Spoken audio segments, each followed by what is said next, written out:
Good morning, students. Today we are going to discuss lesson number 5, Transpiration. This lesson belongs to the unit number 2, that is plant physiology, which means which are the different biochemical reactions and the processes that are taking place inside the plant body. Today we are going to discuss the following points.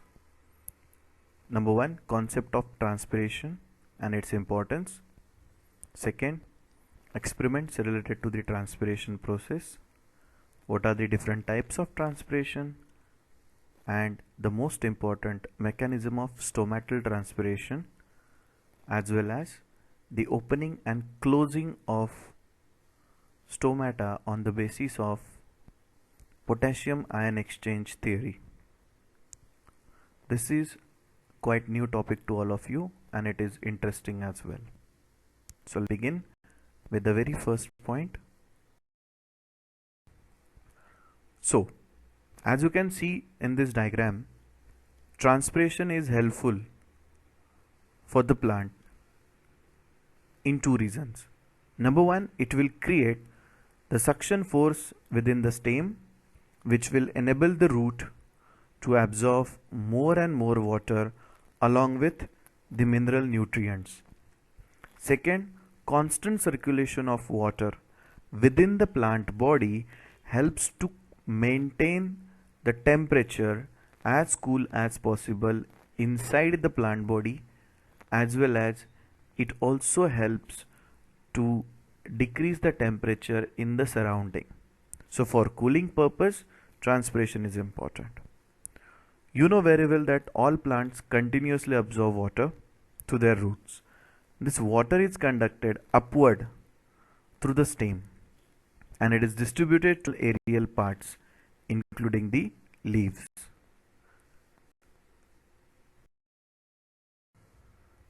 Only a very small quantity of this water, that is for example 2%, is used by the plant in photosynthesis and other activities, and the rest of it is almost lost to the atmosphere in the form of water vapor. So if you want to define transpiration, it is defined as the loss of water from the leaves and other aerial parts of the plant. Now let's see few experiments which help us to demonstrate transpiration. This is experiment number 1. We have to take a medium size well watered potted plant. We'll cover its aerial part with the transparent polythene bag. As you can see in the diagram that the entire aerial part including leaves, branches and the stem is covered.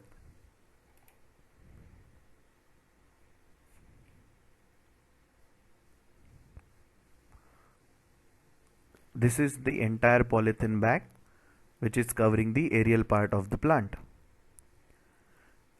Later on, we will keep this entire assembly in the sunlight for some time, and then a drop of the water will appear on the inner side of this bag.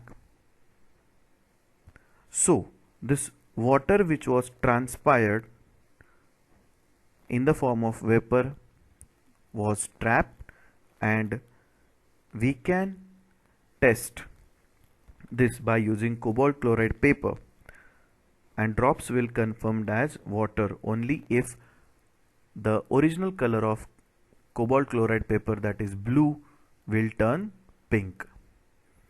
Now the most important thing which I want you to understand from this very easy demonstration or experiment, that we are not covering the entire pot, right? Since the soil which is present in this pot was well watered, so the evaporation of water take place. Now if we covered the entire pot with the polythene bag, we will never ever come to know that the droplets formed inside the polythene bag are the result of transpiration or evaporation. So therefore we will cover Let's see one more experiment to demonstrate transpiration. Here we have to take three different setup. Setup A, it is a small well watered potted plant, preferably one with the broad leaves. Enclose in a pot completely within a polythene bag and tie the mouth of the bag firmly around the base of the stem, as you can see over here.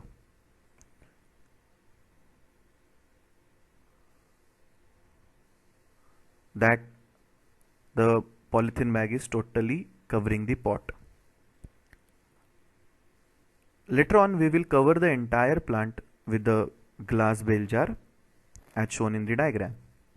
Let's prepare setup B.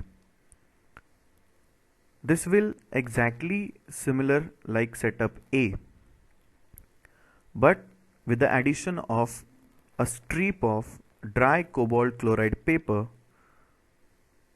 along with a support. Maybe it is a wooden stick, or simply we can attach it to the cork.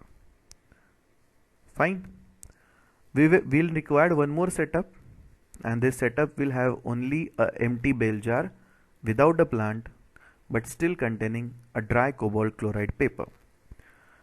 Student, dry cobalt chloride paper will act like an indicator. It will indicate whether the transpiration will take place or not.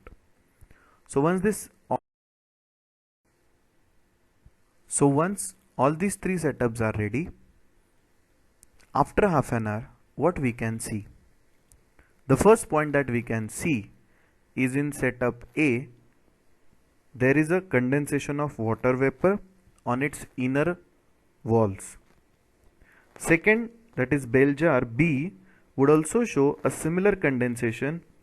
At the same time, the blue cobalt chloride paper will turn to the pink. The blue color of cobalt chloride paper in the third bale jar, that is C, does not change at all, and there are no water drops on the inner wall of the bale jar C. Hence, the third bale jar in this experiment is called as control, which proves that there was no moisture in the air. So if you take all these three bale jars, what they are describing us is the double visual proof of transpiration. The first visual proof, that condensation of water vapors, and second, the change of color in cobalt chloride paper. So can we say that we can measure the transpiration? There are a number of methods for measuring the transpiration, and some of these are right now we are going to discuss. Number one is weighing method. In this method, we have to take a small light weighted potted plant which can be weighed before and after the end of certain period. So the loss in weight during the time is due to the loss of water by transpiration. But again here,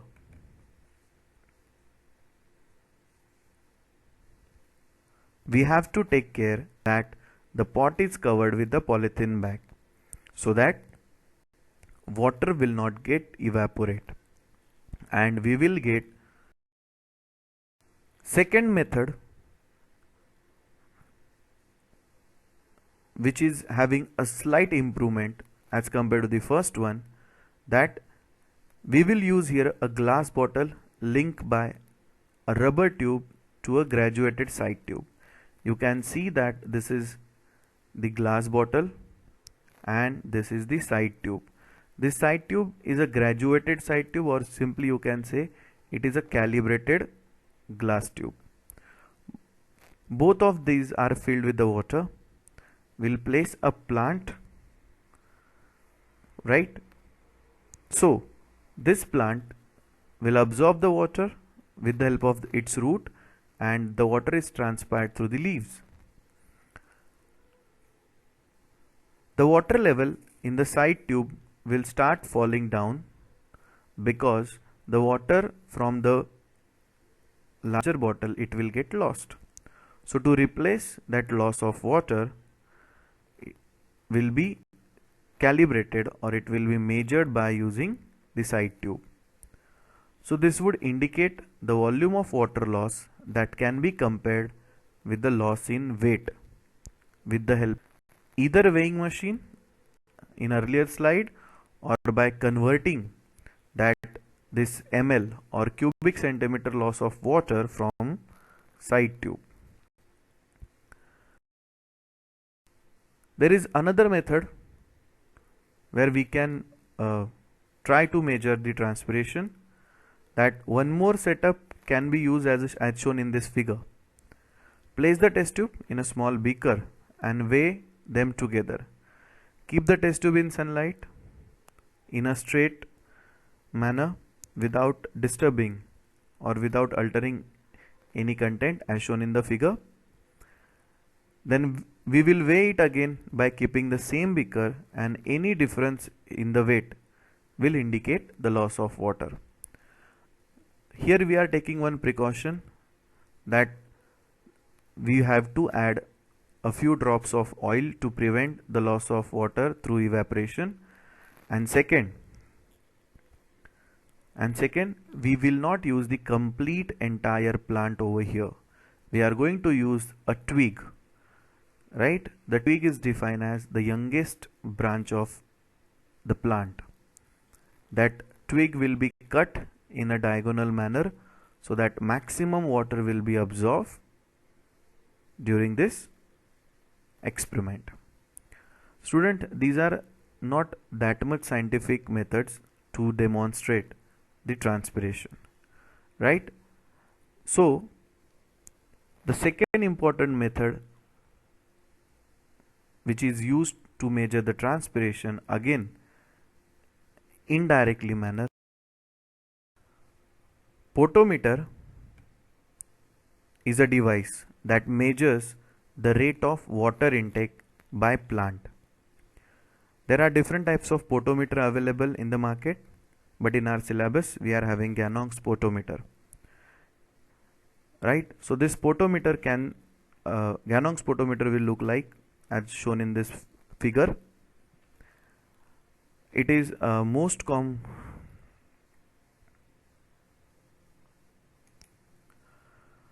There will be a chance that a question may be asked in section B of our biology question paper during assessment or your final exam, board exams, right? So let me explain you what is Ganong's potometer.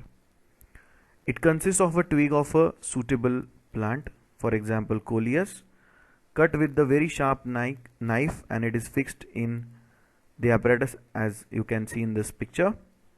This entire water is filled with the water so that to make it watertight, and there should be no air spaces present. An air bubble is introduced in the horizontal graduated capillary tube, which is dipped into this beaker containing color water. Now how you can introduce this air bubble? This is done by lifting the bent capillary tube. So this is the bent capillary tube above the colored water so that air may be sucked in due to the suction pull, and again it is dipped into the water gently. Okay, so as transpiration proceeds, that is as the water is lost from the twig, a suction force is set up which will pull the water from the beaker, and this bubble in the capillary tubes will move along. The reading on the capillary tube would give you the volume of water lost in the given time. So this air bubble can be brought back to its original position by releasing the water from this part called as reservoir. So once you remove this stopcock, again the water will enter and it will push this air bubble to its original position. So if anybody asks you what is the function of reservoir, you can simply say that it is used to restart the experiment. Second, student, it is not so easy to introduce only a single air bubble. As you can see here, there is only single air bubble. It may happen that when we are lifting this end of the capillary above the colored water level and again dipping into the beaker, that time 2 or 3 air bubble may be introduced. So to remove that extra air bubbles, we will require water. So that time the water from reservoir will be used. This water will actually release those extra air bubbles and only ensure that single air bubble is present. Remember one thing, potometer do not measure the water lost during transpiration. I am repeating, potometer do not measure the water loss during transpiration, but it measure the water uptake by the cut shoot or the twig.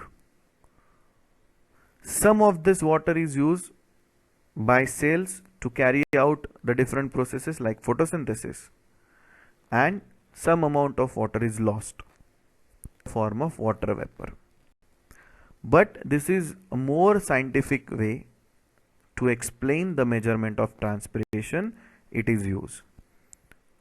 Precautions, we need to take certain precautions like potometer should be watertight and twig need to cut obliquely and under the water to avoid the suction of air bubble inside the twig.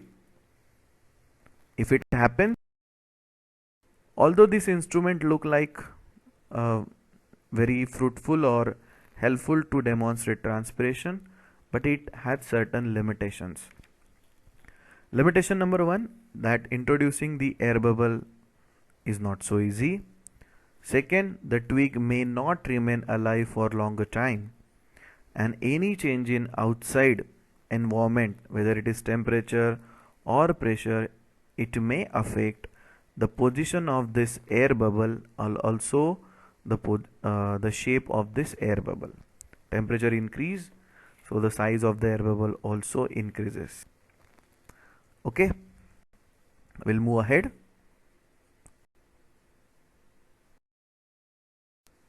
There are 3 major types of transpiration. Number 1, it's stomatal transpiration, which will take place from the leaves through the stomata. Second is cuticular transpiration, directly from the surface of the leaves and the stem, as cuticle is present on both the part. What is cuticle and how this cuticular transpiration takes place, that we'll discuss later on. And the third one is lenticular transpiration from the lenticels. Lenticels, they are the minute openings which are present on the surface of the old stem. Remember, they are open always. Like stomata, you can say that stomatas are open only during day but closed during night. Lenticels, they are always open. The major part of this transpiration will be occur through stomata.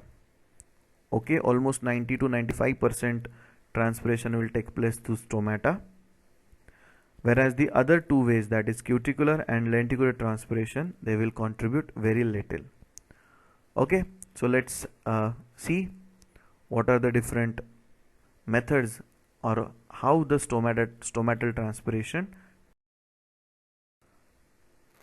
Stomatal transpiration, stomata, they are very minute opening present in the epidermal layer of the leaf. They are surrounded by 2 guard cells, as you can see in this diagram. This is one guard cell, a bean-shaped structure. This is the second guard cell.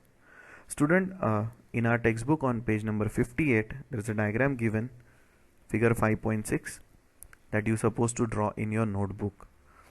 Mark it important for sketch and label, minimum for 2 marks and maximum for 3 marks.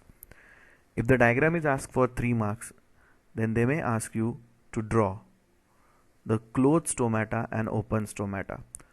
So the answer for that is in front of you right now. If you see here, these are the 2 different stomata, they are shown, and both are guarded by the bean-shaped structure called as guard cells, right?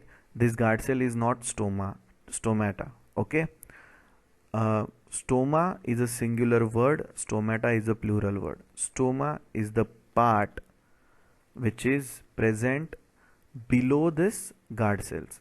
When the guard cells absorb water, they become turgid, and when they become turgid, the stoma will open or it is exposed to environment, and then the water vapor is lost. So this is open stomata. And when these guard cells loses their turgidity and they becomes flaccid or shrink, so because of that shrinking, because of the shrinking, the stoma will get closed. So this is closed stomata and this is open stomata. Please look at the carefully towards the different labels. Outside wall of the guard cell is thin outer wall. Inside a cell wall of the guard cell is thick. Every guard cell will have nucleus as well as chloroplast, and these cells, the cells which are surrounding the guard cells, they are called as epidermal cells. Although the label is not shown in this figure, but please remember they are called as epidermal cells. The number of stomata, they varies minimum 1000 to 10,000 per centimeter square. During the day, along with the transpiration, stomata will absorb carbon dioxide, which is required for photosynthesis. Alright. Student, this is the probable pathway of water, how it will be transported from root to the leaves, and then we can easily say that how it is transpired. Although I have not shown in this diagram the complete pathway, I will explain you in upcoming slides, but please remember that the water is absorbed by the roots will be transported through xylems. Now you can see here in this diagram, if you follow this laser pointer, the middle part of the wood or the branch contains xylem, and the cells which surrounds the xylem, they are phloem cells which carry the foods. Now this water will be transported and supplied to the leaf with the help of midvein. Okay. And once this water reaches to the leaf, the further process of stomatal transpiration start. Student, earlier slide it was talk about the probable pathway of water to leaf, but this diagram will explain you the probable pathway of water through the leaf cells. As you can see in this picture, there are two different type of cells, right? These are the one type of cells, slightly columnar type, and columnar type, what I mean to say, columnar shaped cells, we call them as palisade mesophyll cells. The spelling of this word is given in our textbook. You can go through it later on. These are palisade mesophyll cells, and the cells with this irregular shape, they are called as spongy mesophyll cells. They are called as spongy mesophyll cell. And the space which is present between these cells is called as intercellular space, right? So once the water enters into the leaf through this xylem vessels, right? So these are the xylem vessel, xylem tracheids, you can recollect from grade 9.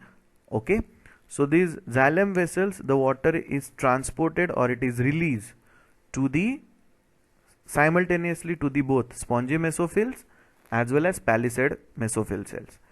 These palisade mesophyll cells, they are lined on the upper part of the leaf, and it will have more amount of chloroplast. So the water from the spongy mesophyll cell will enter into these palisade mesophyll cells, and that water is used for photosynthesis purpose. Okay, which is contributing very lesser amount. Maximum amount of water from the spongy mesophyll cells will enter into this intercellular space. From intercellular space it will come to substomatal space, and from substomatal space the water will be lost through stoma. These two are the guard cells, and this opening is called as what? Stoma. So this arrow indicates the loss of water in the form of water vapor. This is what is the probable pathway of water. Now I will explain you this mechanism of stomatal transpiration through a flow chart. Okay. First, the water from the root will rise up through the stem.